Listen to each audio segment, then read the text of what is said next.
Douglas. Thank you, Mr. Speaker. Mr. Speaker, I want to thank all the MPs who've participated in the debate on Bill C-389 here in the House, in committee, and in the community. I want to express my appreciation to those who are supporting the bill. Please know, too, that members of the transgender and transsexual communities appreciate your support. Mr. Speaker, I'd like to speak personally for a moment. As a gay man, I know that my place as a full and equal citizen has been a long journey and an often hard-fought struggle.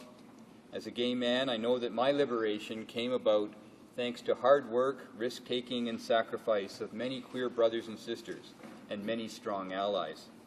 As a gay man, I know that the battle for my equality in our society was often led, was often championed by members of the transgender and transsexual community. I know that it was the drag queens who helped us fight back, perhaps taught us to fight back against the oppression and discrimination and prejudice and violence that we faced. At Stonewall, but long before and long after Stonewall too, it was members of the trans community who helped lead and motivate our fight and who stood in solidarity with us time and time and time again. That's one reason why I'm proud to stand in solidarity with the transgender and transsexual community as we finally seek their full equality and seek to establish their full human rights in law in Canada. I've been greatly honored to have been taken into the confidence of the trans community, to be an ally and to work in solidarity with the community. It's been an honor to hear their stories, learn of their struggles. I've learned to be a better ally, a better friend, a better citizen as a result. I've met beautiful, strong, loving, and articulate people who face challenges I can hardly imagine, and I'm sure I don't fully appreciate.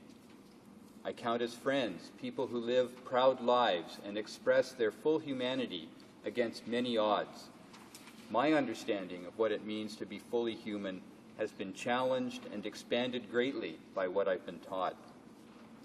I've seen and sometimes shared the frustration, the anger, the tears, and the deep sadness of people who are not yet equal, who too often face violence, sometimes to the point of death, and who mourn the loss of friends and family for whom the pain was more than they could bear.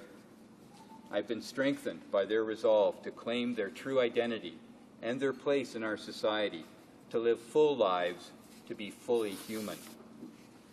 This week, the House will make a decision on explicit inclusion of transgender and transsexual Canadians in our human rights law.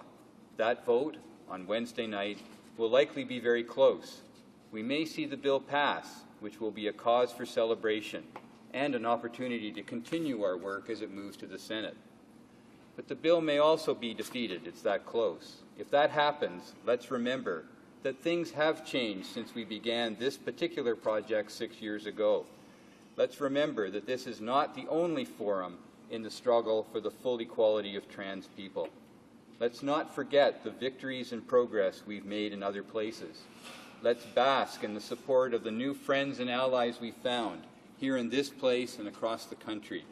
And let's get ready to resume our work with new strategies and new plans. I'm confident that the change we seek will come. Justice will be done. And perhaps very soon, Mr. Speaker, the open and proud voice of transgender and transsexual Canadians will be heard loudly and clearly in this place. I hope that very soon an open member of the trans community will be elected and be able to directly and from personal experience voice the concerns of the community here in the House of Commons. Mr. Speaker, there are celebrations to come. Thank you.